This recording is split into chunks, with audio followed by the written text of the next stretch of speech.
Au château, il y avait une nounou qui s'était occupée du prince lorsqu'il était petit.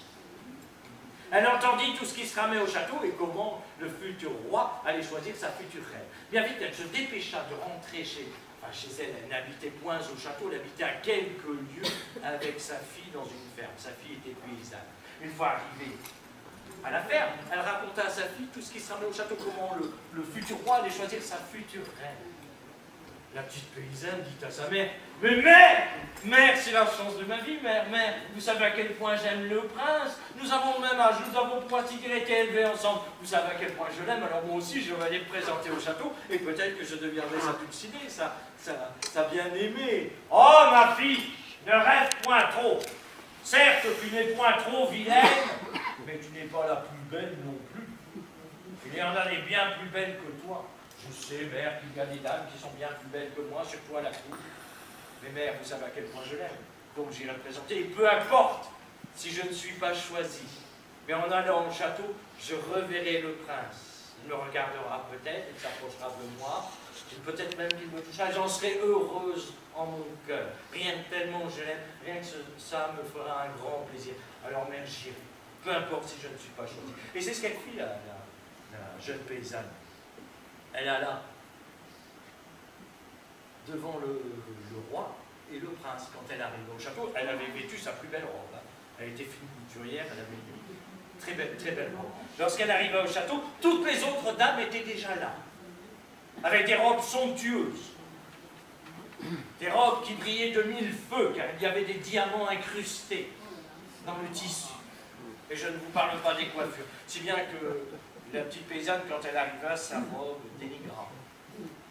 Le prince arriva avec son père, regarda toute cette belle assemblée, puis alla voir dame par dame.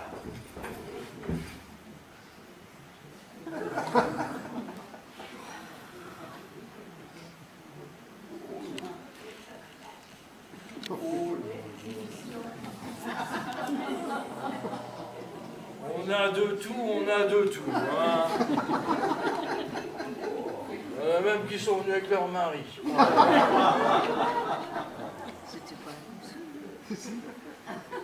Il regarda plus attentivement la petite paysanne.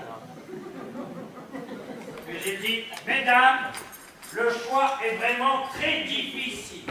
Autant vous êtes tous plus belles les unes que les autres.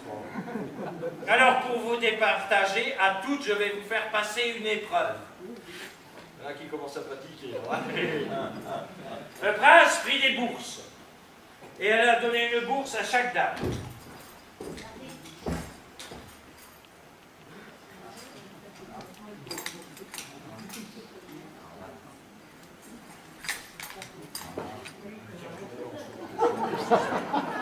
Tu tentes ta chance, mamie?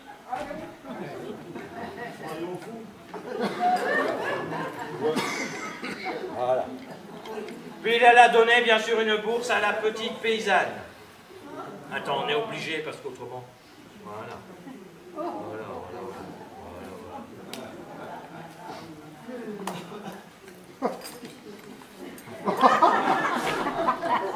Et prit la main de la petite paysanne, la souleva bien haut, prit la bourse et la déposa délicatement dans la main de la petite paysanne. Mais à ce moment-là, la main du prince fut en contact avec la main de la petite paysanne, qui fut envahie de frissons à travers tout son corps. Vas-y. Ah ouais, tu démarres au quart de tour, toi.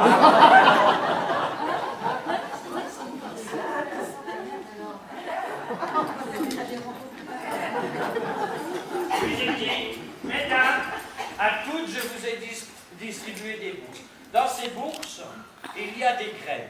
Vous avez toutes le même nombre de graines. Ce sont des graines de fleurs.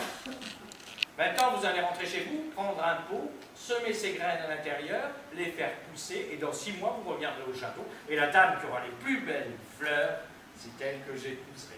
C'est une façon comme une autre de faire son choix.